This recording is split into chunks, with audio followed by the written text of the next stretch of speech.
Assalamualaikum warahmatullahi wabarakatuh. Selamat pagi dan salam sejahtera untuk kita semua. Alhamdulillah di pagi hari ini kita bisa berkumpul dalam kegiatan aksi nyata berbagi praktik baik budaya positif bersama rekan sejawat di UPTD SMP Negeri 3 Sungalia, yang mana materinya nanti akan disampaikan oleh Ibu Sofia Trihasudi SPD. Ada pun beberapa rangkaian pada pagi hari ini. Pertama yaitu pembukaan, kedua yaitu doa, ketiga kata pengarahan dari Ibu Kepala UPTD SMP Negeri 3 Sungalia, keempat paparan dari Ibu Sofia Trihasudi SPD, dan terakhir yaitu kegiatan penutup. Marilah untuk memulai acara ini kita bersama-sama mengucapkan lafaz basmalah. Bismillahirrahmanirrahim. Acara kedua yaitu doa. Marilah kita berdoa menurut ajaran dan kepercayaan kita masing-masing. Berdoa dimulai.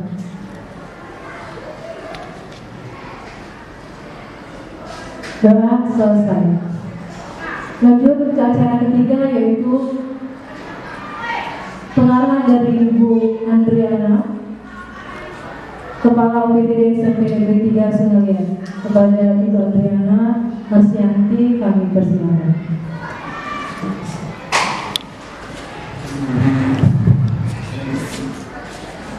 Bismillahirrahmanirrahim. Assalamualaikum warahmatullahi wabarakatuh. Selamat pagi dan salam sejahtera untuk kita semua. Yang saya hormati dan banggakan seluruh guru di UPTD SMP Negeri 3 Sungalia, khususnya yang hadir pada kesempatan ini, yang saya hormati dan banggakan CGP Angkatan 5. Kebetulan yang bertugas di UPTD SMP Negeri 3 Sungalia, Ibu Sofia Trihasudi SPD. Pertama-tama mari kita panjatkan puji syukur kehadiran Allah Subhanahu wa Ta'ala, yang mana pada kesempatan ini kita bisa hadir dalam keadaan sehat, dalam rangka memenuhi undangan Ibu Sofia, yang mana undangan ini sangat menjadi harapan kita, ya. Dan kebetulan memang apa yang akan disampaikan oleh Ibu Sofi ini akan punya banyak manfaat bagi tumbuh kembangnya karakter peserta didik kita di SMP Negeri 3 Sungalia ini. Bapak Ibu, ada baiknya juga saya berikan sedikit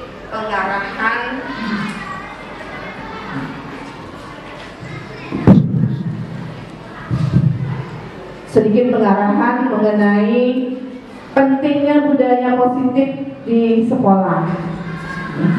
Jadi kita ketahui sekarang tujuan pendidikan nasional itu antara lain adalah untuk menghasilkan peserta didik atau manusia sebagai pembelajar sepanjang hayat yang cerdas dan berkarakter, ya.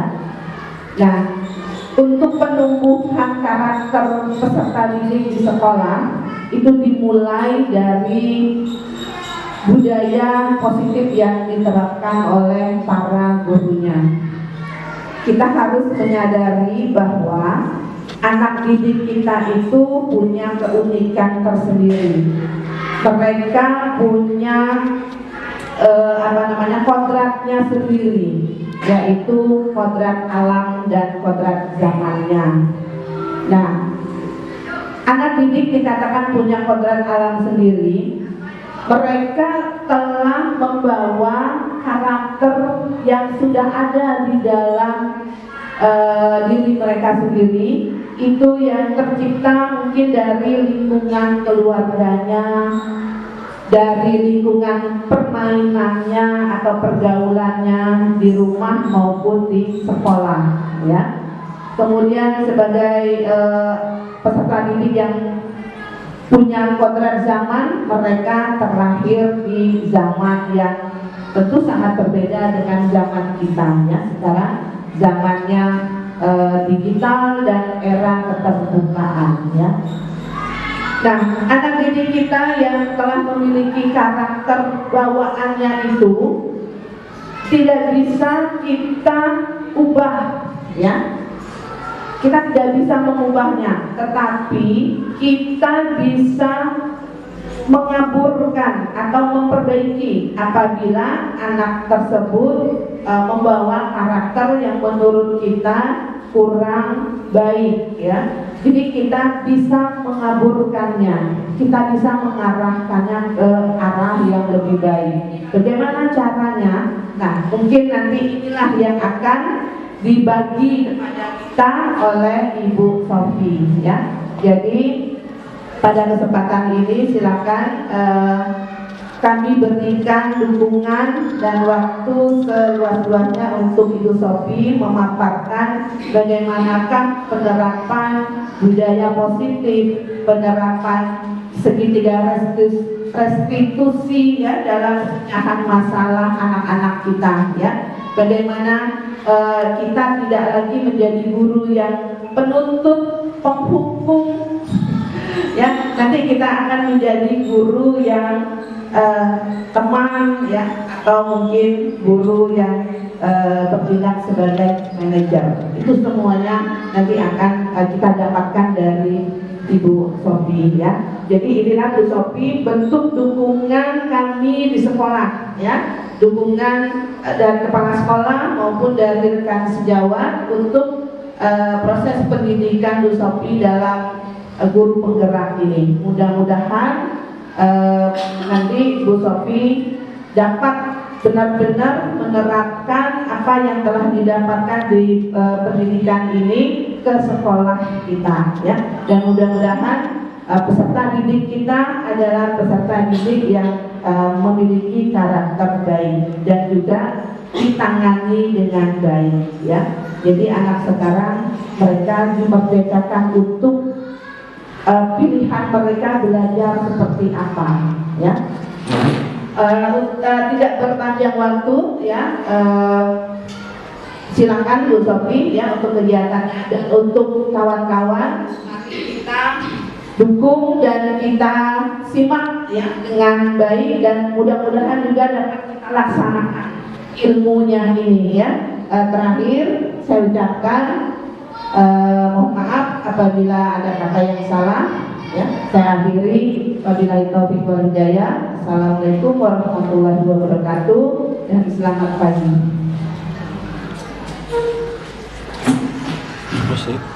Terima kasih Ibu Adriana atas pengarahannya. Lanjut kita ke acara inti. Akan ada paparan dari Ibu Sofia Tri Astuti SPD. Kepada Ibu Sofia, waktu dan tempat kami persilakan.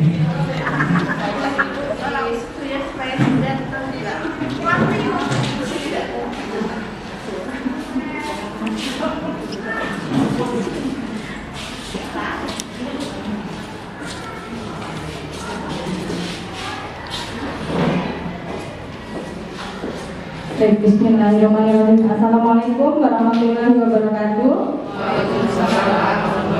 Selamat pagi menjelang siang teman-teman. Salam dan bahagia untuk semua ibu-ibu dan bapak guru yang ada di sini. Yang saya hormati Kepala Suria, yang saya hormati juga teman-teman sekalian. Sebelumnya saya ucapkan terima kasih atas kehadirannya, atas kesediaannya untuk berada di sini. Di sini kita akan berbagi dalam acara aksi nyata berbagi praktik baik budaya positif bersama rekan sejawat di UPTD SMP Negeri 3 Sungai Liat. Nah, kegiatan ini adalah salah satu bentuk aksi nyata kami dalam kegiatan pendidikan guru penggerak, di mana saya adalah salah satu yang menjadi calon guru penggerak, masih calon Bapak Ibu. Jadi belum benar-benar jadi guru penggerak, masih calon, kami masih belajar. Jadi kami sudah menyelesaikan 4 modul 1.1 sampai 1.4, dan sekarang sedang menjalani modul 2.1. Dan saya berharap nanti semua teman-teman juga berminat untuk mengikuti guru penggerak. Tidak ada yang menakutkan, tidak ada yang menyeramkan, dan tidak ada yang menyulitkan. Alhamdulillah, walaupun saya lagi cuti dan memiliki lagi ngomong bayi kecil di rumah, tetap bisa menjalankan aktivitasnya. Jadi semangat teman-teman, saya sekarang sendirian, tidak ada teman berbagi, tidak ada teman sharing. Alhamdulillahnya kepala sekolahnya jadi pengajar praktik, maka saya bisa berbagi sedikit dengan Bu Adriana, walaupun hanya keterbatasan waktu. Ya, nah dalam kesempatan ini saya akan berbagi tentang membangun budaya positif di sekolah. Teman-teman, membangun budaya positif di sekolah adalah bukan hal yang mudah, semudah saya mengucapkan budaya positif. Tetapi kegiatan ini adalah kegiatan yang membutuhkan sinergi, kegiatan yang membutuhkan kerjasama, kolaborasi antar semua warga sekolah, bukan hanya kepala sekolah, bukan hanya guru, bukan hanya siswa, tetapi semua warga sekolah. Jadi dari kepala sekolah, guru, murid, dan tenaga pendidikan juga semuanya mempunyai andil untuk menerapkan budaya positif. Dari isu tersebut yang sangat menyentuh bagi saya, ketika kita ingin menjadikan sesuatu yang luar biasa, tidak mungkin usaha yang kita lakukan adalah biasa-biasa saja. Pasti usaha yang kita lakukan adalah usaha yang luar biasa pula. Itu yang pertama. Kemudian yang kedua, Bapak dan Ibu guru, ketika kita berusaha berikhtiar sekuat mungkin, bersiaplah untuk sesuatu yang mungkin gagal dan mungkin tidak nyaman untuk kita. Tapi segeralah bangkit dan tetap bergerak untuk menjadi lebih baik.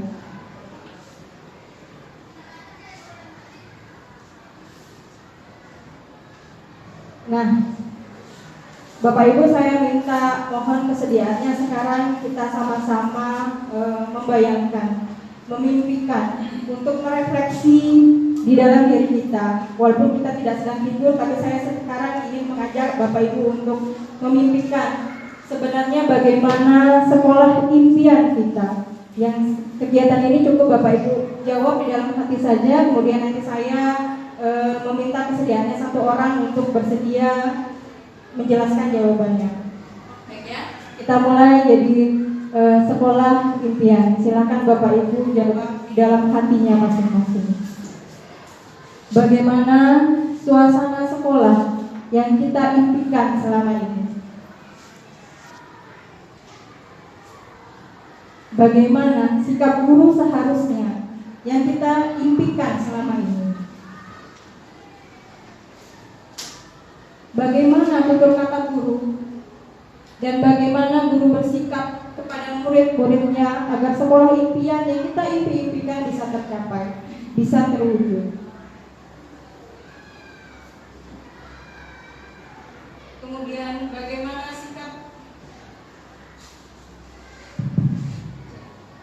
bagaimana sikap murid-muridnya, baik kepada teman-temannya, kepada guru-gurunya, dan kepada lingkungan sekitarnya.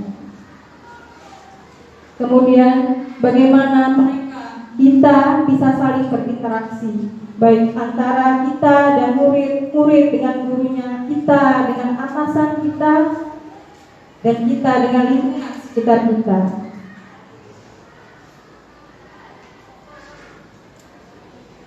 Baik, Bapak dan Ibu, itu tadi adalah bentuk refleksi kita yang tidak perlu satu-satu teman-teman utarakan, tetapi cukup dijawab di dalam hati sebagai bentuk refleksi kita. Sebenarnya bagaimana sekolah impian dulu? Mungkin teman-teman masih menjadi murid pasti memimpikan, seandainya guru saya seperti ini, seandainya orang tua saya seperti ini, Seandainya teman-teman saya seperti ini, seandainya sekolah saya seperti ini. Nah, itulah yang namanya sekolah impian. Baik, saya meminta kesediaannya Bapak Ibu, siapa yang bersedia untuk menjelaskan jawabannya? Ada yang bersedia? Saya persilakan Bu Rosinda.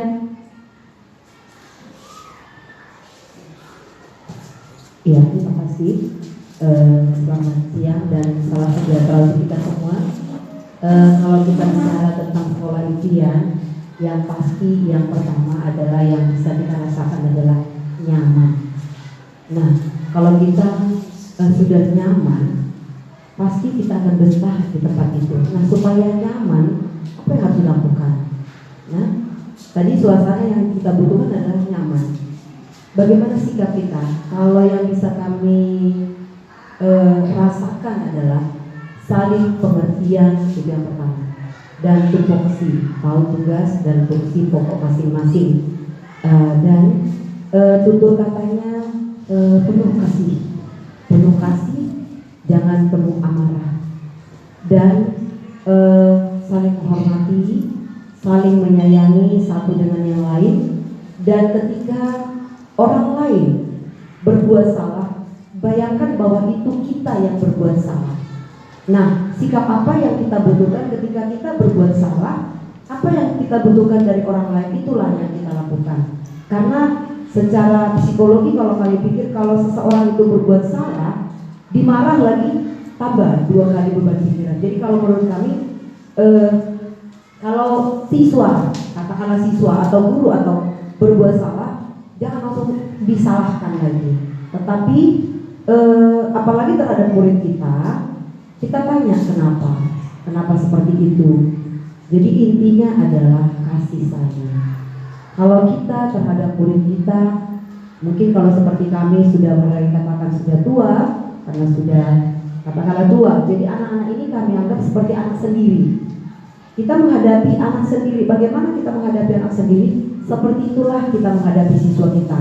Nah, ketika guru-guru masih muda, yang kami harapkan adalah bagaimana sikap kita sebagai guru, sebagai ayu atau kakak atau abang terhadap adik sendiri. Jadi pandanglah mereka adalah bagian daripada diri kita, sehingga marah pun kita adalah marah kasih sayang, bukan marah gitu loh, tapi adalah marah kasih sayang yang bertujuan untuk membuat mereka menyadari apa yang mereka buat itu adalah salah. Intinya bukan menghukum, tetapi adalah mendidik. Jadi intinya adalah kasih sayang diantara kita semua, dan kita pandanglah orang lain itu seperti kita memandang diri kita sendiri. Mungkin itu yang dari kami. Terima kasih. Oke, luar biasa. Terima kasih Rosida. Dulu untuk Rosida. Ya, mungkin sama semua dari kita pasti memimpikan sekolah yang nyaman, yang aman, punya siswa yang berprestasi, punya siswa yang tidak nakal, punya siswa yang nurut. Alangkah mudahnya kita untuk menyayangi anak-anak, untuk menyayangi murid-murid ketika mereka berprestasi, ketika mereka nurut dengan kata-kata kita, tanpa kita sadari bahwa semua anak pasti mempunyai kelebihan dan kekurangan masing-masing, pun sama dengan kita.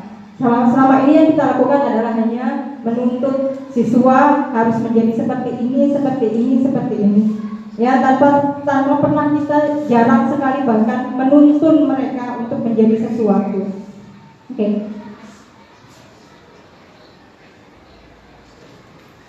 Sesuai dengan filosofi Ki Hajar Dewantara bahwa pendidikan itu bertujuan untuk memberi tuntunan terhadap segala kodrat yang dimiliki anak agar mereka dapat mencapai keselamatan dan kebahagiaan setinggi-tingginya, baik untuk keselamatan dirinya maupun untuk lingkungan sekitarnya. Jadi pendidikan itu bukan hanya mendidik siswa sekarang, tetapi juga kita mempersiapkan mereka untuk masa depan mereka, agar mereka menjadi siswa yang merdeka, agar menjadi orang yang merdeka, mandiri, bertanggung jawab, dan memiliki rasa percaya diri. Kita tahu bahwa siswa kita sekarang banyak sekali yang kurang rasa percaya dirinya. Mereka tidak memiliki rasa merdeka, apalagi memiliki rasa mandiri. Merdeka di sini bukan berarti mereka bebas melakukan segala sesuatu tanpa kita halang-halangi. Mereka boleh nakal, mereka boleh menemukan apapun, tidak. Tetapi seperti yang disebutkan oleh Ibu Adriana tadi, bahwa mereka lahir dengan kodratnya masing-masing, sama seperti kita dulu. Ya, kita terlahir dengan kodrat kita masing-masing, maka tugas kita sebagai guru adalah mengaburkan hal-hal yang negatif dan menajamkan hal-hal yang positif dari anak-anak kita. Nah, yang pertama yang harus kita lakukan adalah perubahan paradigma, perubahan pola pikir, Bapak Ibu. Nah, pada saat kami mengikuti pendidikan modul ini, ada permainan ini, Bapak Ibu. Jadi kami ada 2 orang, silakan nanti membayangkan, gak usah dilakukan, ini hanya mainan. Jadi ada 2 orang yang melakukan kegiatan cobalah buka. Jadi ada 2 orang, si A dan si B. Si A bertugas untuk menggenggam tangannya sekuat-kuatnya sambil dia membayangkan bahwa di dalam tangannya itu, di dalam genggamannya ada sesuatu yang harus dia jaga, yang berkebutuhan untuk kehidupannya. Kemudian si B, apa tugasnya? Si B tugasnya adalah sebagai, dalam tanda kutip saya penggoda, ya, dengan segala cara, dikitik-kitik, diintimidasi, dimarahin, dibujuk, dikasih uang dan lain sebagainya, dengan tujuan agar si A mau membuka tangannya. Nah, sekarang dalam pikiran kita pasti ada 2 kemungkinan yang akan dilakukan oleh si A. Yang pertama, dia tidak mau membuka tangannya, tidak mau membuka genggaman tangannya. Yang kedua, dia mau membuka tangannya. Nah, yang pasti si A melakukan itu karena ada alasannya, karena ada motivasinya, kenapa dia melakukan itu. Nah, sekarang yang saya tanyakan, ketika si A mau membuka atau tidak mau membuka genggaman tangannya, maka kontrol yang mau membuka atau tidak membuka itu pada si A atau pada si B, teman-teman? Pada si A atau si B, teman-teman? Pada si A. Ya, maka segala kontrol itu berasal dari dalam diri kita masing-masing. Tidak ada orang lain yang bisa mengontrol kita, pun sebaliknya kita tidak bisa mengontrol orang lain, termasuk murid-murid kita.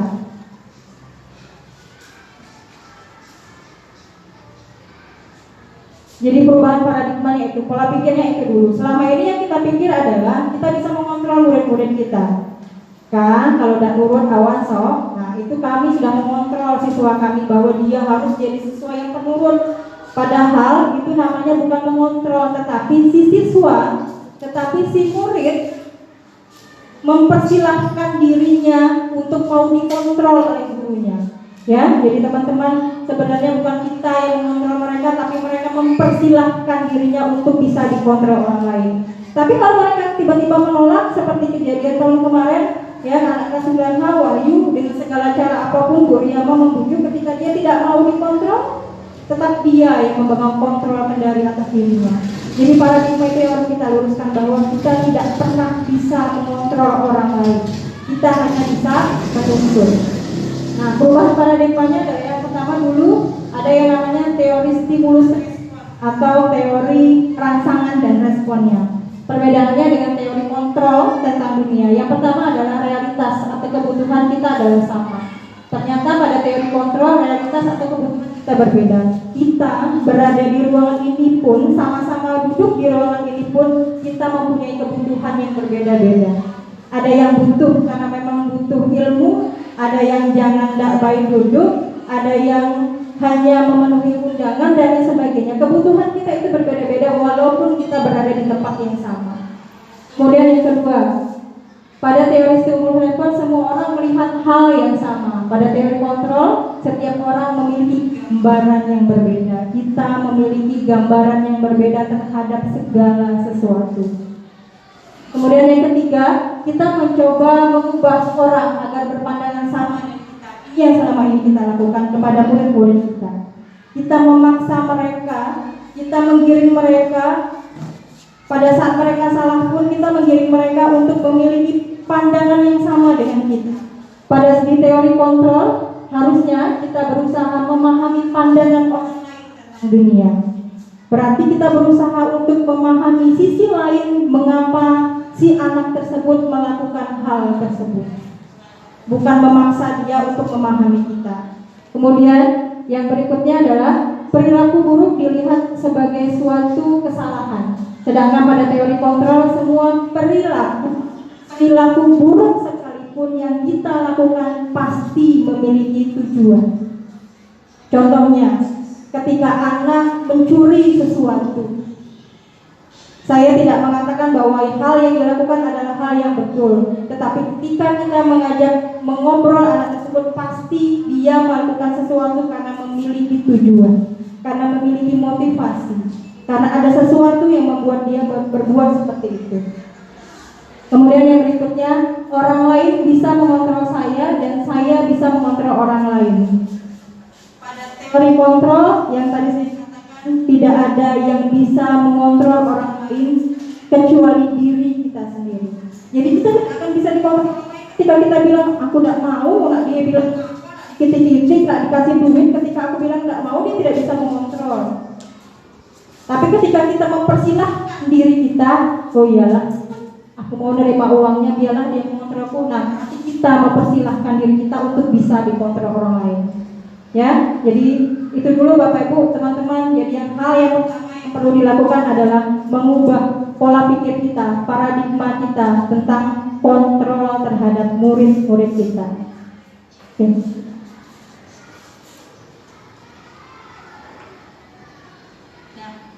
Berikutnya adalah kata disiplin. Ketika kita mendengar kata disiplin, kira-kira apa yang terbesit dalam pikiran kita? Apa? Kira-kira apa yang terbesit ketika dengar kata disiplin? Tepat waktu. Apa lagi? Mengikuti aturan, patuh, tepat waktu, mengikuti aturan. Seperti menakutkan sekali begitu mendengar kata disiplin.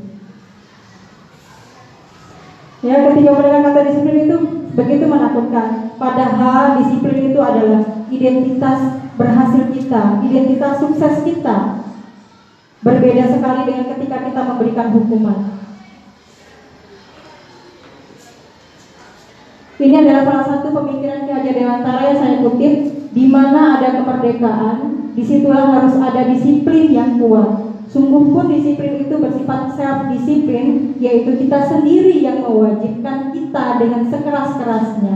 Tetapi itu sama saja, sebab jikalau kita tidak cakap melakukan self-disiplin, wajiblah penguasa lain yang mendisiplinkan diri kita. Dan peraturan demikian itulah yang harus ada di dalam suasana yang merdeka. Jadi juga dikutip bahwa merdeka bagi anak artinya mereka mampu mendisiplinkan dirinya sendiri. Jadi itu adalah salah satu tujuan disiplin positif. Merdeka bagi murid-murid kita adalah mereka mampu mendisiplinkan dirinya sendiri. Dan itu juga untuk kita. Jadi ketika kita merasa merdeka, berarti kita mampu untuk mendisiplinkan diri kita sendiri. Ada motivasi yang berasal dari dalam diri kita. Nah, ketika motivasi intrinsik tidak muncul, maka kita memerlukan motivasi ekstrinsik, motivasi lain dari luar yang bisa mendisiplinkan kita. Jadi paradigma itu yang berikutnya Bapak Ibu ya. Jadi ketika anak-anak sudah merasa merdeka, maka mereka sudah bisa mendisiplinkan dirinya sendiri. Kita tidak perlu berteriak-teriak lagi. Kita tidak perlu marah-marahin mereka lagi. Mereka sudah tahu harus apa mereka.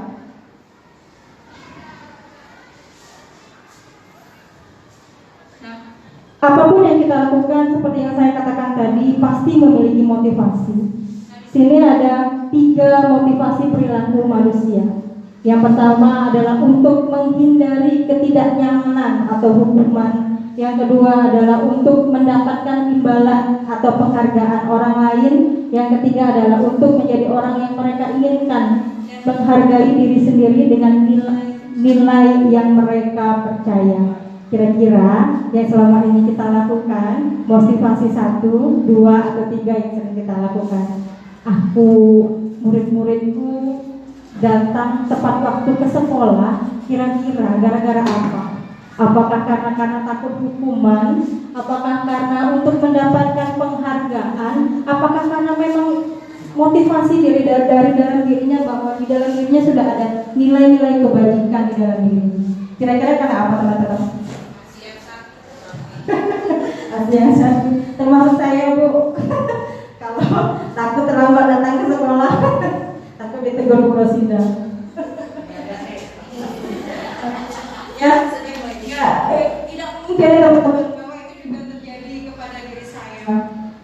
Mungkin sebagian besar dari kita motivasi kita melakukan sesuatu yang pertama yang paling sering terjadi adalah untuk menghindari ketidaknyamanan atau hukuman. Tapi di sini hanya kalau aku melakukan ini, kira-kira hukuman apa? Mencuman hukuman itu gak usah, biar gini-gini aja lah. Nah, itu yang sering terjadi dengan kita, pun dengan murid-murid kita, karena mereka biasa dengan hukuman. Nah, cuma gitu hukumannya. Atau kalau hukumannya diperberat, aku harus datang pagi, Mak. Kenapa harus datang pagi? Kalau aku dihukum, berarti dia motivasi dia melakukan itu cuma karena dihukum. Atau yang kedua, aku harus rajin belajar biar aku dapat penghargaan dari Bu Sunarsi. Nanti aku dikasih kado. Jadi kok nggak ada kadonya lagi, rajin belajar lagi nggak dia? Belum tentu. Ya, aku harus rajin belajar nih. Ngapain? Kalau aku juara 1 atau kalau nilaiku 100 semua kata Bu Sunarsi, aku mau dikasih kado, aku mau dikasih bingkisan. Nah itu dia melakukan sesuatu karena ada penghargaan, ada imbalan. Sama, aku datang ke sekolah tepat jam 6:30, Bella datang ke sekolah, pulang lah Bella 2:30. Biar apa? Biar dapat penghargaan dari Bu Andriana misal. Ya seperti itu. Nah itu adalah motivasi yang kedua. Nah yang ketiga yang mulia, motivasi yang kita lakukan adalah untuk menjadi orang yang mereka inginkan dan menghargai diri sendiri dengan nilai-nilai yang mereka percaya. Jadi mereka melakukan kedisiplinan karena ada nilai-nilai kebajikan yang mereka percaya. Atau mereka tidak mengejek teman-temannya karena mereka mempunyai nilai-nilai kebajikan yang ada dalam dirinya, bahwa mereka harus menghargai dan menghormati orang lain. Termasuk ketika mereka di dalam kelas, mereka tidak ribut misalnya. Itu salah satu nilai yang ada di dalam dirinya, bagaimana caranya untuk menghargai dan menghormati orang lain tanpa kita harus marah-marah, tanpa kita harus mengeluarkan kata awas kau. Ya, jadi itu tadi ada 3 motivasi kita melakukan sesuatu. Disiplin positif di sekolah bisa kita awali dengan adanya atau membentuk kesepakatan atau keyakinan. Kalau saya sekarang baru ngomong saja teman-teman, baru berbicara saja. Saya kalah cepat dengan teman-teman karena kondisi saya sedang cuti. Saya yakin teman-teman yang menjadi wali kelas pasti sudah melaksanakan atau melakukan keyakinan atau kesepakatan kelas. Jadi tujuan melakukan keyakinan atau kesepakatan yang harus kita lakukan untuk membangun budaya positif di sekolah adalah menciptakan atau mewujudkan atau membentuk kesepakatan atau keyakinan kelas. Kenapa? Karena dari perilaku kita sehari-hari, setiap hari kita melakukan perilaku tersebut akan meningkat kebiasaan. Kita terbiasa untuk menghormati orang lain, kita terbiasa untuk menghargai orang lain, kita terbiasa untuk berdisiplin. Nah, dari kebiasaan itulah nanti akan menjadi budaya positif yang akan menjadi budaya positif di sekolah kita. Jadi dari perilaku yang kita lakukan akan menjadi kebiasaan itulah yang akan menjadi budaya.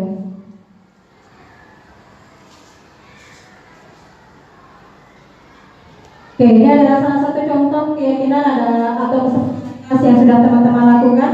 Ada yang bisa sharing bagaimana kemarin langkah-langkahnya melakukan kesepakatan atau keyakinan kelas? Ada yang bisa sharing teman-teman? Buat satu, sepertinya kelasnya rapi sekali. Terima kasih. Kebetulan kemarin ketika membuat kesepakatan kelas, saya dengan anak-anak sebelumnya itu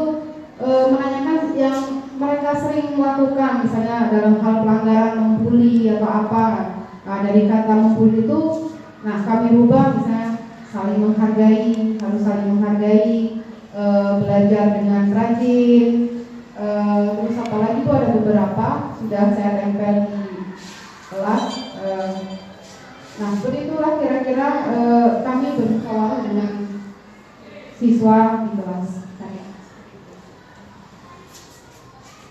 Ya, terima kasih. Ya, jadi betul. Ini pastinya bermusyawarah. Pertama adalah diajak pendapat. Jadi kita mendengarkan dulu pendapat anak-anak. Ketika kita ingin membuat kesepakatan kelas, yang pertama kita lakukan adalah mendengar pendapat anak-anak. Kira-kira menurut mereka nilai-nilai apa yang ada di dalam diri mereka yang akan kita angkat di dalam keyakinan kelas. Kemudian nanti yang berikutnya adalah kita menuliskan di papan tulis atau menuliskan di sticky note atau catatan-catatan kecil yang akan kita kumpulkan dan kita kategorikan. Kemudian yang berikutnya baru kita kategorikan. Kenapa? Karena keyakinan kelas ini kalimatnya adalah kalimat yang universal. Tadi betul kata Bu Anisatul. Jadi misalkan di universalkan menjadi menghargai atau menghormati, dan jangan menggunakan kalimat-kalimat yang negatif. Contoh, jangan datang terlambat, tidak ribut di kelas. Ya, nah jangan menggunakan kata-kata negatif, tapi ganti kata-kata negatif dengan kata-kata positif. Contohnya, datang tepat waktu. Ya, setelah ditempel, setelah sudah kita sepakati apa keyakinan kelasnya, maka sebaiknya kesepakatan kelas kita diskusikan kembali ke anak-anak. Kita yakinkan, benar nih kesepakatan kelas, keyakinan kelas ini yang mau kita lakukan. Setuju semua? Kalau semuanya setuju, baru kesepakatan kelas dapat kita laksanakan. Bila perlu, tanda tangan teman murid-murid kita dan wali kelasnya, dan kita tempel di depan kelas agar bisa dibaca dan dilaksanakan murid-murid kita di kelas tersebut. Dengan tujuan apa? Tadi, dengan tujuannya agar mereka melakukan keyakinan kelasnya setiap hari. Jadi mereka terbiasa, betul. Ketika sudah menjadi kebiasaan, maka akan menjadi budaya buat mereka. Tanpa kita suruh pun mereka sudah bisa melaksanakannya. Nah, terus kenapa pertanyaan pada saat kami pelatihan juga ada pertanyaan, kenapa harus namanya keyakinan kelas? Kenapa tidak peraturan kelas saja? Yang selama ini kita tahu adalah peraturan sekolah. Peraturan sekolah sama, mendengar peraturan itu kayak mengerikan. Kalau saya melanggar peraturan, nanti saya seperti ini, ya. Maka keyakinan kelas. Sekarang saya kasih bayangan Bapak Ibu. Ada peraturan. Ketika kita mengendarai sepeda motor, maka kita harus menggunakan helm. Kira-kira tujuannya untuk apa? Kira-kira tujuannya buat apa kita pakai helm? Karena takut polisi atau takut dirazia polisi atau yang lain? Karena apa kira-kira? Melindungi untuk keselamatan. Terus pada saat pandemi kemarin atau sekarang sih bukan kemarin, sekarang sebenarnya masih pandemi, kita disarankan, dianjurkan untuk menggunakan masker. Pakai masker, ada polisi di depan. Kira-kira kita pakai masker itu tujuannya buat apa? Kesehatan, keselamatan, kenyamanan diri kita. Nah, itu namanya nilai, teman-teman. Itu namanya nilai. Jadi, kenapa adanya keyakinan kelas, kenapa adanya kesepakatan kelas yang kita kejar adalah nilainya, agar siswa kita terbiasa dengan nilai-nilai yang tertanam di dalam dirinya, bukan karena takut dengan peraturan.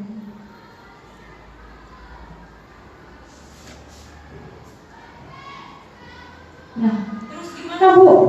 Gimana kalau seandainya dari kesepakatan kelas itu ternyata baik, tetap nakal-nakal baik, tetap melanggar-melanggar saja, ya? Seperti yang saya katakan tadi, bahwa untuk mengerjakan sesuatu, melakukan sesuatu tidak semudah kita mengucapkan budaya positif, tidak semudah kita membalikkan telapak tangan. Perlu konsistensi dan kerjasama. Dan yang kedua, ketika siswa atau murid kita melakukan kesalahan pada saat melanggar peraturan, pasti karena ada karena ada sesuatu, ada 5 kebutuhan dasar manusia ya, bukan murid, jadi kita pun termasuk ke dalamnya. Kita mempunyai 5 kebutuhan dasar, bukan hanya murid-murid kita. Yang pertama adalah penguasaan. Kebutuhan dasar manusia yang pertama adalah penguasaan. Yang kedua adalah kesenangan. Yang ketiga adalah bertahan hidup. Yang keempat adalah perhatian. Kebutuhan dasar yang kelima adalah kebebasan. Nah, kebutuhan dasar yang pertama, penguasaan. Yang seperti apa itu? Murid-murid yang memiliki kebutuhan dasar penguasaan itu biasanya ingin diakui prestasinya, ingin diakui kepintarannya. Dia selalu condong untuk mau menjadi pemimpin dan merasa kecewa ketika dia merasa gagal. Nah, ini adalah salah satu kebutuhan dasar manusia. Pertama adalah penguasaan. Pun dari kita pasti ada yang seperti itu. Kemudian kebutuhan dasar manusia yang kedua adalah kesenangan. Kebutuhan akan rasa senang, bermain, tertawa. Jadi siswa kita kebutuhan dasarnya itu ada kesenangan. Mereka senang ingel-ingel, senang bermain, senang ngelawak temannya. Ketika kita tanya ada apa, aku cuma main-main. Nah, itu adalah kebutuhan dasarnya yang belum terpenuhi. Kemudian yang ketiga adalah bertahan hidup. Kebutuhan dasar yang ketiga adalah bertahan hidup. Ini berhubungan dengan sandang, pangan, papan, dan rasa nyaman. Kemudian kebutuhan yang keempat adalah perhatian, cinta kasih. Ya, murid yang mempunyai kebutuhan dasar seperti ini biasanya sangat menghargai persahabatan, bestie kalau zaman sekarang. Sangat ingin disayangi. Dia sangat ingin masuk ke pelajaran tertentu karena menyukai gurunya. Dia sangat menghargai persahabatan. Dia sangat menyukai kolaborasi. Yang perhatian. Kemudian yang berikutnya adalah kebutuhan dasar kebebasan. Ingin bebas, tidak ingin terikat. Pun sama dengan kita, pasti ada kebutuhan dasar ingin bebas, tidak mau terikat, tidak mau diatur-atur, banyak gerak. Nah, itu salah satu ciri murid kita, kebebasan. Jadi ingat ya teman-teman, Bapak Ibu, ini yang kami dapatkan bahwa ketika murid melakukan segala sesuatu pasti ada kebutuhan dasarnya yang belum terpenuhi, baik di rumah maupun di sekolah. Ya, jadi saya ulangi, ketika ada murid kita melakukan kesalahan, pelanggaran peraturan dalam bentuk apapun itu, karena itu dikarenakan karena ada kebutuhan dasar yang belum terpenuhi. Nah, cuman kalau anak berbuat kesalahan, kita lah tahu ada kebutuhan dasarnya, nggak tahu lah, oh dia ini senang ingin-ingin, terus kita nak ngapain? Ujung-ujungnya yang kita lakukan adalah kita marahin.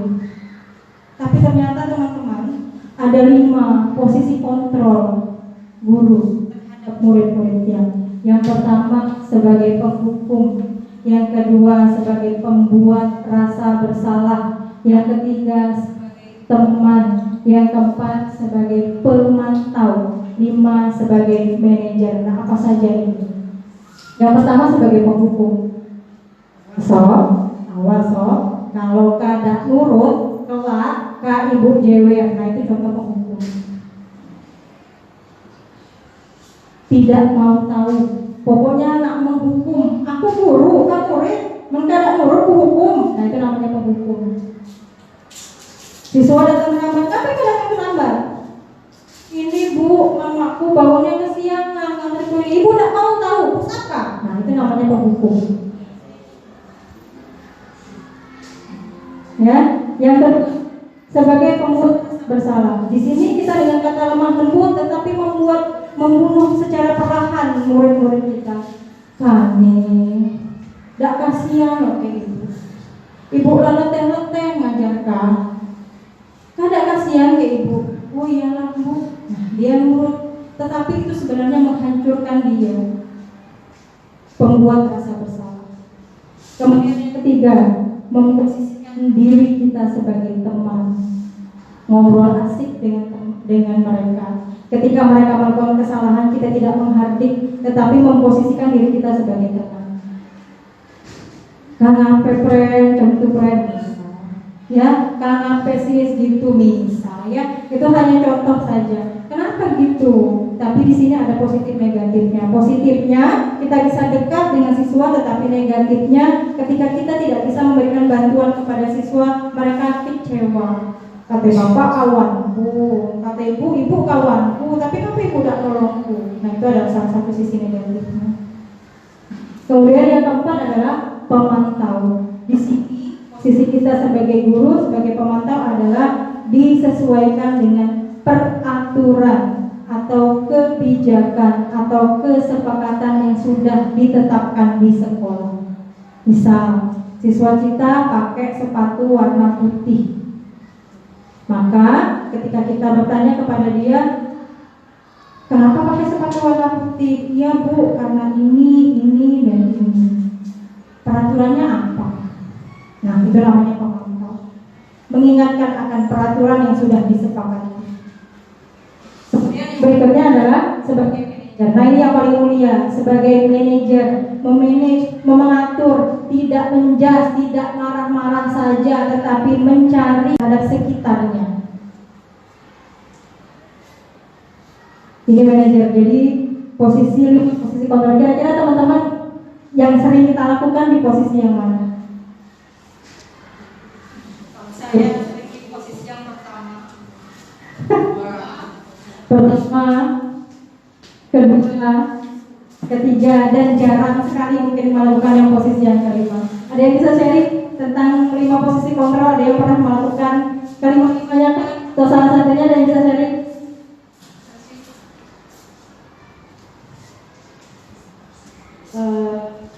Sepertinya mungkin ya, kita juga kalau berhadapan dengan siswa, tapi kita melihat karakter siswanya.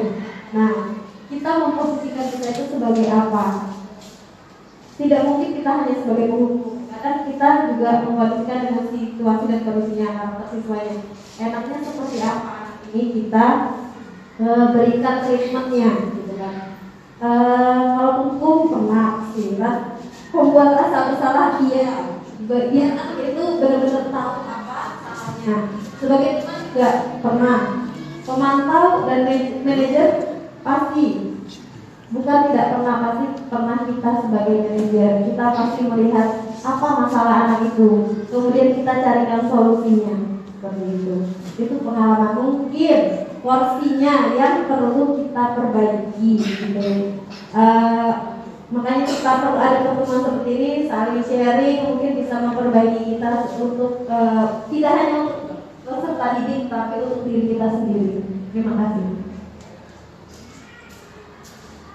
Terima kasih ya. Betul. Jadi kadang-kadang 5 posisi kontrol ini kita laksanakan sesuai dengan kondisi itu yang kami sebutkan kemarin pada saat pelatihan. Pada saat pelatihan ini tergantung kondisi Bapak. Kadang-kadang kami jadi penghukum, kadang-kadang kami menjadi pembuat rasa bersalah, kadang-kadang kami menjadi teman, kadang-kadang kami menjadi pemantau, dan kadang-kadang kami menjadi manajer. Tetapi sebenarnya teman-teman, kita dalam 5 posisi kontrol ini sebaiknya yang kita lakukan dan harusnya yang kita lakukan adalah posisi yang ke-4 dan yang ke-5. Dan yang terbaik yang perlu kita lakukan adalah posisi yang ke-5 sebagai manajer. Sebelum melaksanakan ini pun, sebelum melaksanakan guru penggerak pun, saya belum tahu nih tentang 5 posisi kontrol. Saya belum tahu tentang apa itu konsekuensi bedanya dengan hukuman secara spesifik. Saya belum tahu. Saya pernah mencoba di salah satu murid di kelas untuk melakukan posisi, mungkin sekarang namanya adalah posisi manajer. Ternyata nyaman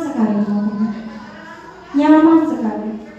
Siswa yang dianggap sebagian teman-teman yang lain, maaf bukan saya mengatakan saya baik, tidak, tapi saya waktu itu mencoba karena saya mulai belajar, mulai membuka-buka Merdeka Mengajar, dan saya mencoba di salah satu murid di tahun kemarin yang sudah lulus. Saya mencoba pada saat dia melakukan kesalahan. Terasa nyaman sekali. Siswa tidak merasa disudutkan. Saya tidak perlu mengeluarkan energi yang berapi-api untuk menunjuk dia. saya tidak perlu melakukan kesalahan dengan kata-kata yang kasar, terasa nyaman sekali. Betul. Tapi pertanyaan di dalam diri saya selalu yang saya ungkapkan adalah apakah saya bisa konsisten seperti ini ketika tidak ada dukungan dari sekitar. Dianggap tidak tegas. Jangan itu tidak tegas. Kalau diinjak-injak oleh murid kita kalau kita itu, dan banyak pendapat-pendapat lain. Dan saya tahu saya tidak konsisten dalam diri saya, tapi saya terus mencoba kepada ada beberapa siswa yang saya dekati. Ya, ketika mereka ada teman-teman yang bilang dia tidak mau kumpul tugas kayak Bu Sophie, tidak dia tugas kosong, tidak dia tugas. Dan alhamdulillah walaupun tidak sempurna, karena saya juga tidak menuntut dia untuk menjadi sempurna, dia mengumpulkan tugas kepada saya. Dia bersikap baik kepada saya. Artinya ketika kita memposisikan diri kita sebagai manajer, kita memberikan kenyamanan bukan hanya kepada murid kita, tetapi kepada diri kita sendiri juga. Silakan dicoba nanti teman-teman sebagai manajer. Nah, nanti kita hubungkan dengan restitusi. Gimana sih harusnya seorang manajer itu melakukan tindakan? Jadi bukan hanya penghukum, tidak tahu, pokoknya ibu guru, kamu murid urut deh. Mengkada urut, berhenti ke sekolah. Itu yang selama ini kita lakukan. Mungkin saya, tidak dengan teman-teman, mungkin saya. Kadang urut dengan ibu guru, kalau di kelas ini, nah mungkin itu sering yang saya ucapkan dulu. Jadi mengikuti guru penggerak ini, ibu-ibu, teman-teman, bukan dengan tujuan apa-apa, tapi merefleksi diri saya. Aduh, ternyata banyak dosa selama ini. Banyak sekali dosa yang saya lakukan. Dulu sering sekali ketika murid yang tidak mengerjakan PR, ya, misalkan tidak mengerjakan PR, Kak keliling 2 hari di lapangan 2 kali, ya, menghukum dengan seperti itu, atau dan lain sebagainya. Ya, bapak di rumah, main jubir dan urut jubir gitu dengan alasan dia kita urut, ya. Jadi selama ini kita lakukan kebanyakan, mungkin kalau saya yang selama ini yang banyak dilakukan adalah sebagai penghukum. Mungkin kalau teman-teman tidak, semoga tidak. Jatuhkan tasnya dari kursi, serta tiba-tiba menjadi gagap pada saat berupaya menjawab. Seluruh kelas pun tertawa melihat perilaku Iva yang bicara tergagap dan terkejut.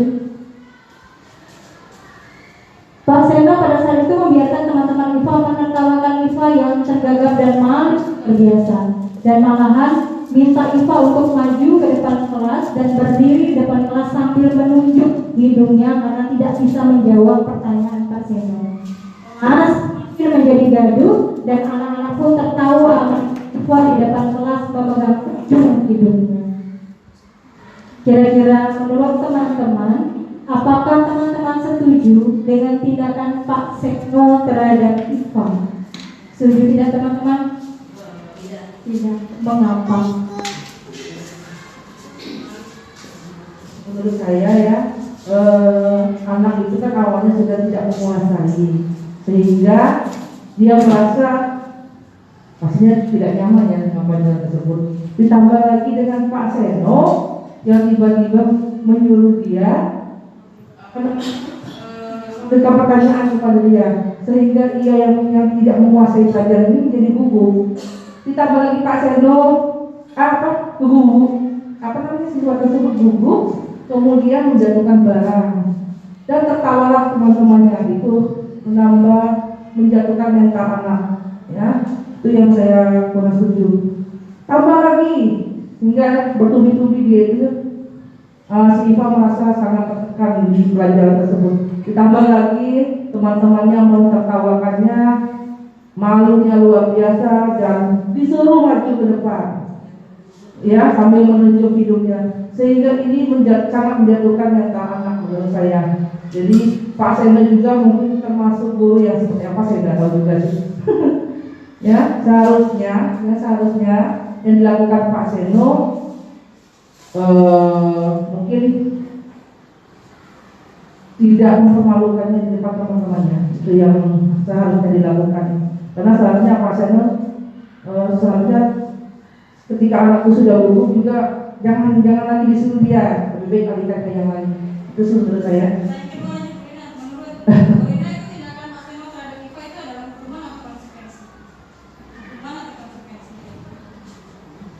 Hukuman itu ya, hukuman yang sangat menjatuhkan itu lebih parah dari hukuman fisik menurut saya, ya, karena mentalnya yang kena anak di sini.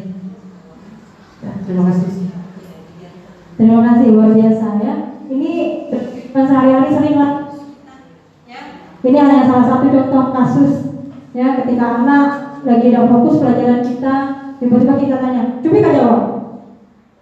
Gugup, takut dimarah, takut salah atau minta dan lain sebagainya, ya disuruh ke depan pulih, padahal mungkin dia bisa jawab, jadi semakin tidak bisa menjawab. Kita marah pulih, kita tunjuk-tunjuk pulih, kita tahu kan temannya juga sudah jatuh tertimpa pelang ke dalamnya, kasihan. Mungkin dari kita pernah melakukan itu tanpa disadari, ya. Nah itu sangat memojokkan siswa, betul, nggak setuju, setuju. Itu benar kata Bu Rina, lebih jahat dari hukuman fisik, ya. Dampaknya sampai kemana-mana, Ingat, semua murid mempunyai kelebihan dan kekurangan masing-masing. Dan mungkin kita nyuruh burung berenang, mungkin kita nyuruh ikan untuk terbang. Ada anak yang suka matematika, ada anak yang suka bahasa Inggris, ada anak yang suka IPA, ada yang tidak suka semua. Sukanya menggambar, sukanya nulis, sukanya olahraga. Mana ada yang ditanya, mau ikut OSN IPA? Diem. Mau ikut ekskul apa? Sepak bola, pasti rame. Bulu tangkis, pasti rame. Ya? Mau ikut OSN IPA? Enggak Bu, saro IPA tuh Bu. Menyeramkan, mungkin IPA menyeramkan. Matematika apalagi Bu, nah itu pening kalau main bola Bu. Ya, jadi semua siswa punya kelebihan dan kekurangan masing-masing. Nah, tadi tugas kita adalah ya menuntun tumbuh kembang anak-anak kita. Kemudian yang pertanyaan kedua, menurut Anda tindakan Pak Seno terhadap itu adalah sebuah hukuman atau konsekuensi? Itu adalah hukuman atau konsekuensi, teman-teman? Hukuman. Kenapa? Ada yang tahu kenapa itu hukuman?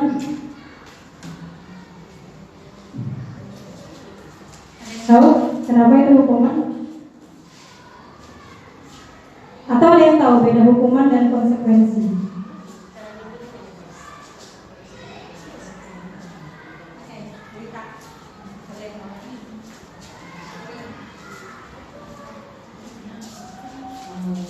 Terima kasih Bu Sofia. Mungkin menurut saya ya, menurut saya kalau hukuman itu lebih bukan kesepakatan dari awal. Jadi kayak misalnya dihukum aja tanpa mengetahui apa kesalahan dia. Kemudian kalau konsekuensi sebelumnya dia sudah tahu, sudah ada kesepakatan dari awal. Jadi kalau misalnya melakukan kesalahan, ini konsekuensinya seperti itu. Terima kasih. Dan saya bilang ternyata ini Waliana sebenarnya sudah melakukan banyak hal. Belum tahu saja istilah-istilah barunya zaman sekarang. Betul ya? Jadi kalau hukuman itu tiba-tiba. Terus apa? Hukuman. Ya, sedangkan kalau konsekuensi itu adalah sesuatu yang sudah terencana atau sudah siswa sudah tahu peraturannya. Itu namanya konsekuensi. Nah, ternyata selain hukuman konsekuensi, ada yang namanya restitusi.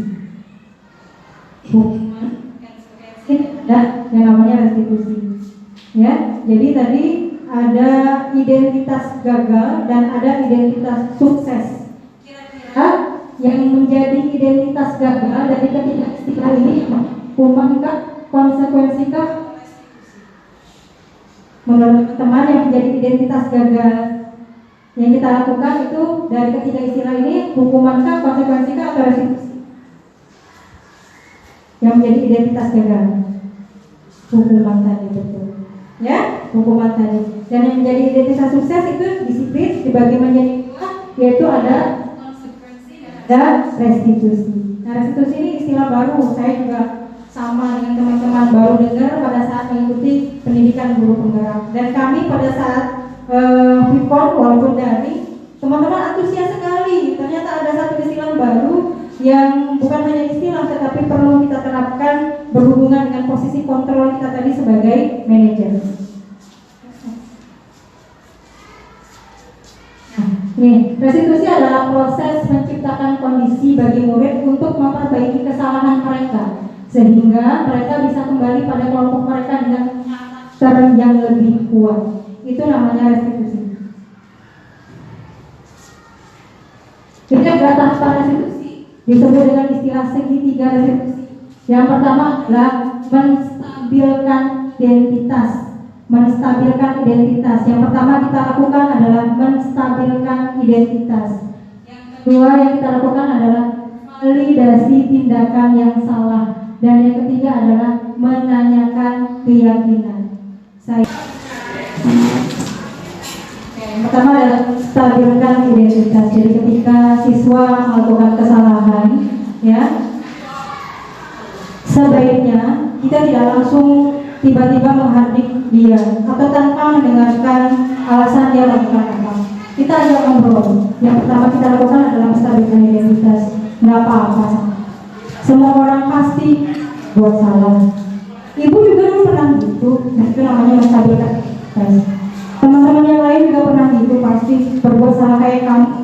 Semua orang pasti pernah berbuat kesalahan. Itu namanya menstabilkan identitas. Jadi tidak menjatuhkan dia. Kemudian langkah yang kedua adalah validasi tindakan yang salah. Tapi kamu melakukan itu pasti ada alasan. Iya bu, misalnya, aku melakukan itu kan karena ini bu, itu dulu aku gini.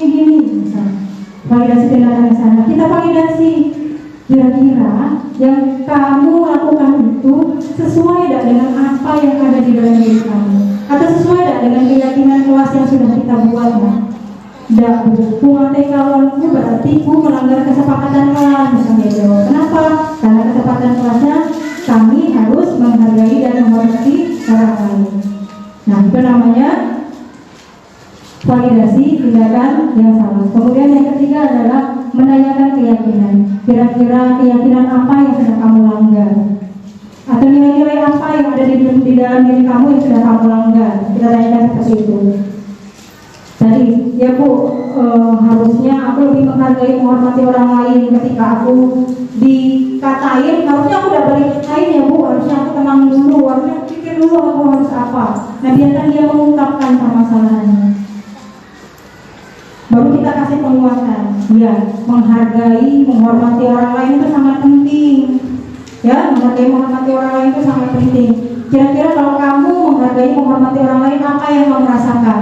Biarkan dia mengungkapkan. Pasti dia nanti, oh ya bu, pasti merasa nyaman ya bu, tenang. Kalau kita saling menghargai, gini dan jadi itu adalah tahapan-tahapan dari restitusi yang berhubungan dengan posisi kontrol kita sebagai manajer. Jangan dibayangkan dulu saronya setiap hari kita mahasiswa melakukan restitusi. Pasti dalam pikiran kita seperti itu sama. Saya juga alangkah kalau saya ngajar, ya. Dan itu yang kami tanyakan ke instruktur. Kalau saya ngajar paralel 7 kelas misalnya atau 6 kelas dengan siswa rata-rata 1 kelas 30. Kalau setiap hari ada masalah, ya, tidak digambil lagi guru BK-nya sibuk guru mapel ya. Sibuk guru mapel. Ini kan ditanyakan. Kami ini jadi posisinya sebagai apa pak? Sebagai guru BK, sebagai wali kelas, atau sebagai guru mapel? Kalau setiap hari kami harus memanggil siswa dan melaksanakan di restitusi. Dan jawaban instrukturnya apa? Kembali lagi Bapak dan Ibu, ketika kita menjadi guru, kita melaksanakannya dengan hati.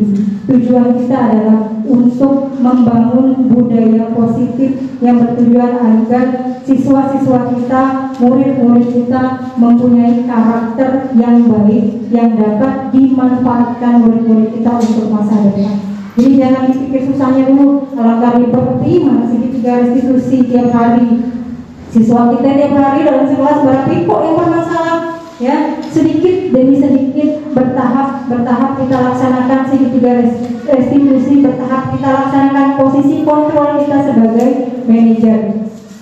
Mulai mengurangi posisi kontrol kita sebagai penghukum, sebagai pembuat rasa bersalah. Kita mulai laksanakan segitiga restitusi.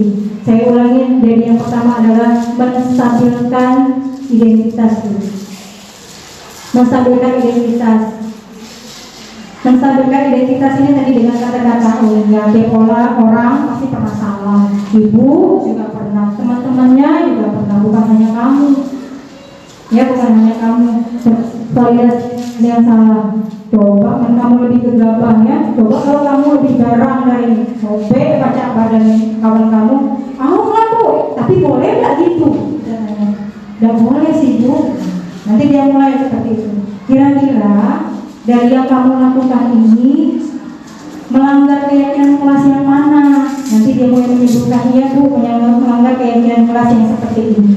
Nah, yang terakhir kita akan menanyakan keyakinan kita melakukan penguatan bahwa yang kita lakukan ini akan berdampak seperti ini kepada siswa. Jadi kita tidak memojokkan siswa, tetapi membuat karakter dia lebih kuat bahwa aku harus seperti ini dan tidak mempermalukan dia. Sehingga ketika dia bergabung kembali di kelasnya, ketika dia bergabung kembali di kelompoknya, dia tidak merasa malu, dia tidak merasa dikucilkan.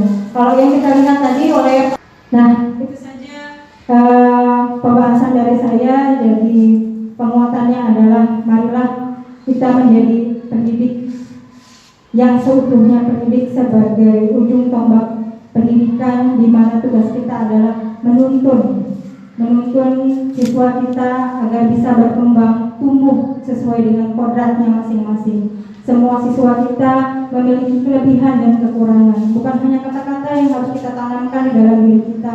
Kita harus lakukan bahwa memang betul setiap siswa memiliki kelebihan dan kekurangan. Jadi kalau selama ini kita hanya berdiri di depan kelas teacher center ya, tanpa melibatkan siswa, bertanya kepada siswa apa yang mereka sukai, apa yang tidak pernah mereka sukai ya, sekarang mulailah kita lakukan. Kita mulai memerdekakan, kita mulai menganggap mereka ada, kita mulai menghargai murid-murid kita bahwa mereka juga manusia yang perlu dihargai. Ketika mereka melakukan kesalahan, pasti karena ada suatu kebutuhan dasar yang belum terpenuhi. Langkah pertama yang harus kita lakukan untuk membangun budaya positif tadi apa teman-teman?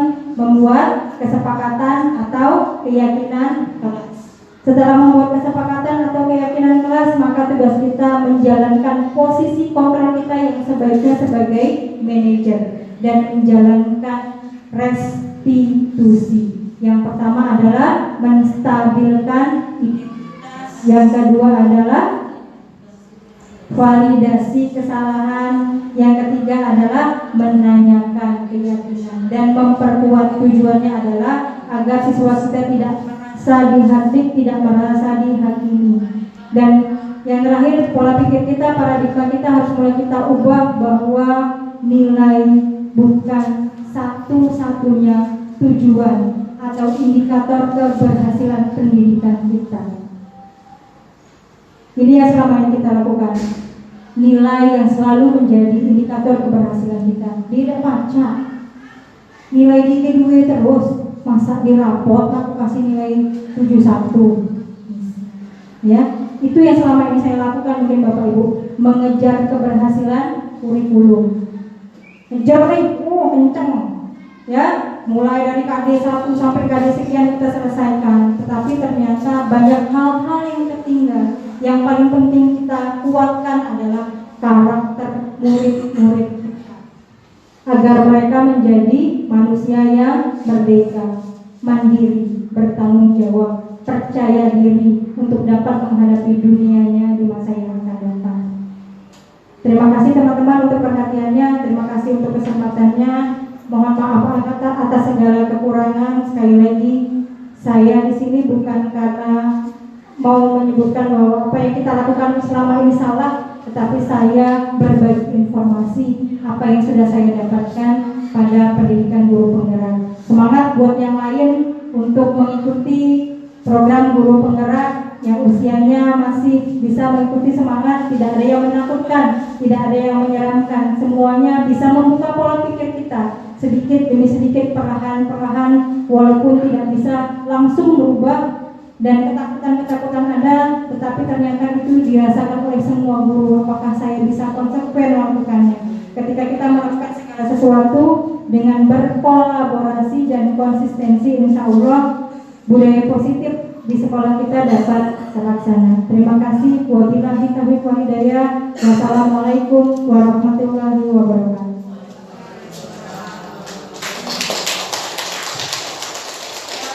Dan teman-teman, saya boleh meminta saran, sharing atau pertanyaan, silahkan. Kalau saya bisa menjawab, akan saya jawab, mencoba jawab. Atau teman-teman kasih masukan ke saya, dengan senang hati saya menerima, silahkan. Kalau ada yang mau bertanya, mau memberikan saran, silahkan, saya persilakan. Ada yang kurang jelas tentang apa gitu, mau ditanyakan, atau tentang kehidupan, tentang yang kita sehari-hari lah, nah gitu.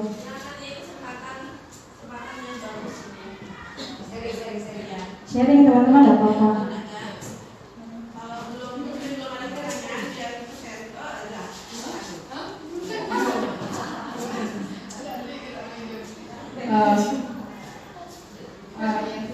Gini, mengenai penanganan siswa yang kata Ibu Sophie tadi dengan merdeka, intinya berarti kan tidak boleh kita menggunakan kata-kata yang mungkin menyakiti, kekerasan, jangan atau dan sebagainya.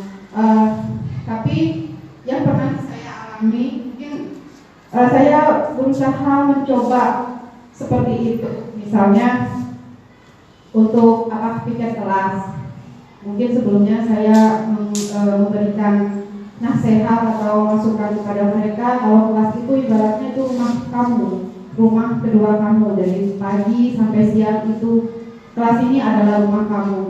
Di sini teman-teman kamu adalah saudara. Ketika rumah kamu bersih, kamu akan nyaman tinggal di rumah kamu. Dan ketika rumah kamu bersih, ada tamu, nah tamu itu adalah guru kamu.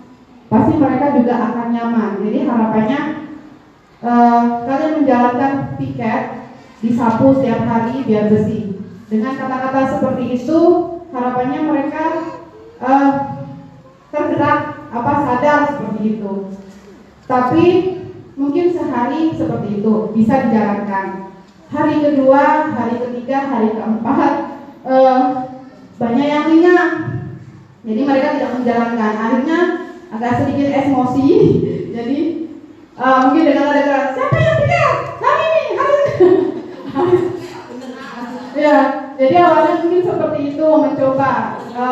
Jadi kok maksudnya kayak tidak mempan itu, mungkin sehari mempan, beberapa hari berikutnya tidak mempan. Jadi biasalah mak-mak.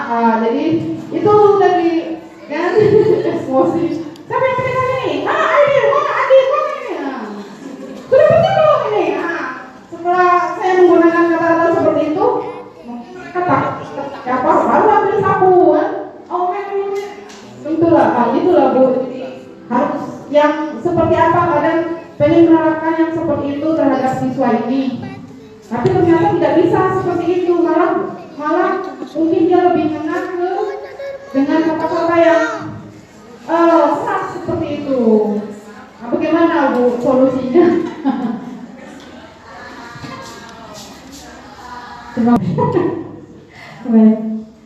Atau ada masukan dari teman-teman yang lain, ada tips dan triknya menghadapi siswa yang seperti ini? Oke.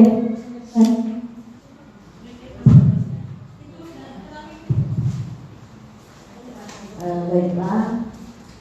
Jadi ini hanya yang akan Ibu sampaikan ini tinggal nyambung ya. Mendengar Bu Andis tadi, ya berarti sekarang Ibu nyambung punya masalah Bu Andis ya. Dan yang sudah disampaikan oleh Bu Sophie sudah sangat baik solusinya. Antara lain solusinya seperti itu ya. Namun Bapak Ibu Ibu ya, kita kan punya waktu ketemu perwalian. Dalam seminggu tuh ada berapa kali Bu Ros jadwalnya ketemu perwalian, hari apa saja? 4 hari. 4 kali. Nah, di pertemuan wali kelas itu kegiatannya apa saja? Literasi, sama yang di luar mengaji dan literasi. Berarti 2 ya? Sekali. Yang mengaji 2 kali. Nah, Bapak Ibu punya 1 hari ya khusus berdialog dengan murid perwaliannya. Nah, di waktu itu usahakanlah Bapak Ibu hadir. Misalkan dari seminggu itu ternyata di 4 harinya tidak bisa hadir, bisa mengawali, membersamai murid membaca atau mengaji, tidak bisa hadir. Tetapi untuk pertemuan dengan siswa perwalian itu coba diwajibkan, tanamkan dalam diri kita, ini penting. Ini kesempatan kita untuk berdialog dengan mereka, kembali di situ berdialog, berdiskusi, membuka kembali apa yang menjadi masalah di kelas, apa yang disepakati di kelas, ya.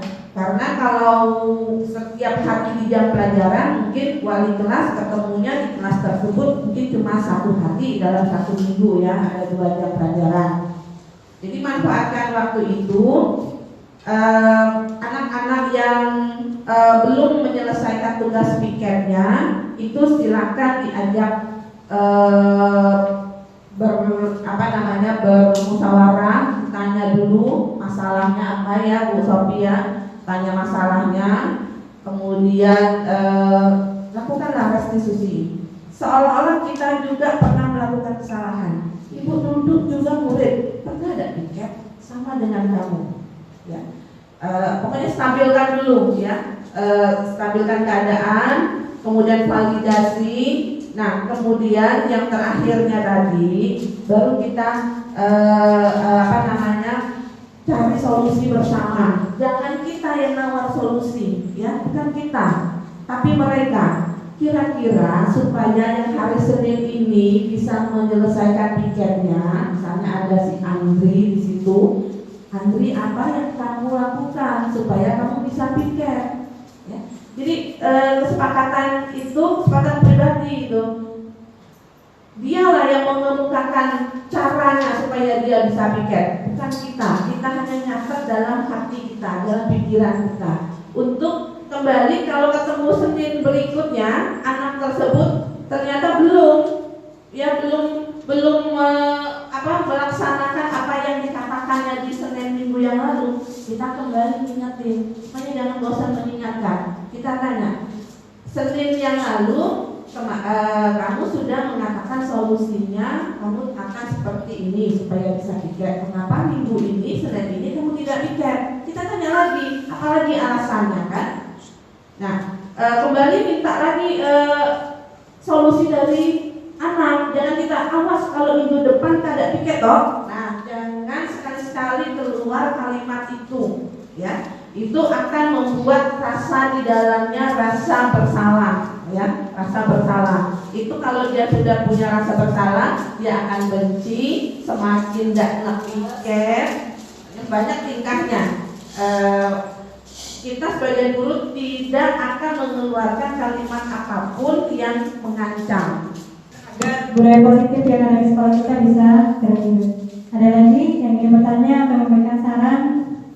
Saya persilakan Bu Eva, Guru BK.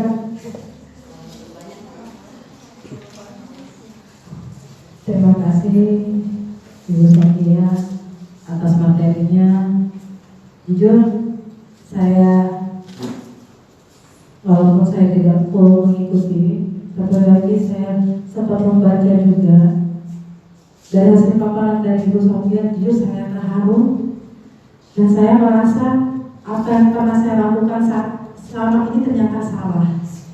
Jujur, salah. Hampir salah. Dan juga kepada Ibu Andriana, terima kasih Bu. Ibu telah mengajak saya waktu tentang penanganan kasus siswa yang pacaran kemarin. Jujur saya juga gak paham. Saya sempat bertanya dalam hati, kok beda cara penanganan Bu Andriana dengan kami sebelum-sebelumnya. Ternyata pas setelah Bu Sofia ngasih paparan masalah segitiga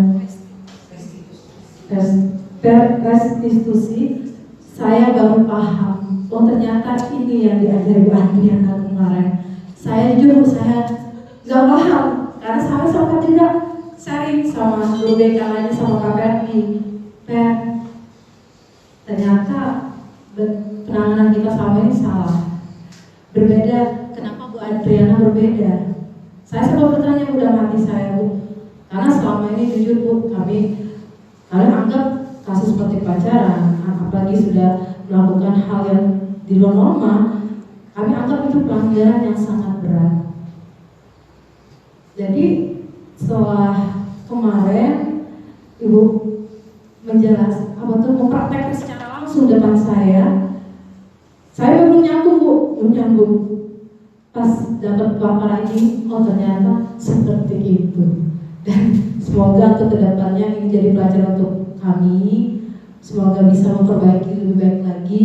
Terima kasih ilmu yang hari ini diberikan benar-benar bermanfaat dan jadi untuk acuan kami kedepannya untuk lebih baik lagi. Terima kasih Bu Sofia. Ya, terima kasih Bu Eva. Mungkin bukan salah, kurang tepat Bu Eva. Pasti yang kita lakukan selama ini, betul. Pasti yang kita lakukan selama ini sudah mulai melakukan yang terbaik. Awas kalau Kita sebagai manajer agar budaya positif di sekolah kita dapat terlaksana. Terima kasih teman-teman, terima kasih waktunya, terima kasih kesediaannya, terima kasih masukannya khususnya buat Bu Andriana, dan sampai jumpa di informasi berikutnya. Insya Allah kita masih bisa berbagi. Terima kasih. Wabillahi taufiq wal hidayah. Wassalamualaikum warahmatullahi wabarakatuh. Terima kasih atas ilmu yang telah diberikan oleh Ibu Sofia Tresnasti. Sebelum kita menutup pertemuan pada siang ini, marilah kita bersama-sama mengucapkan lafaz hamdalah.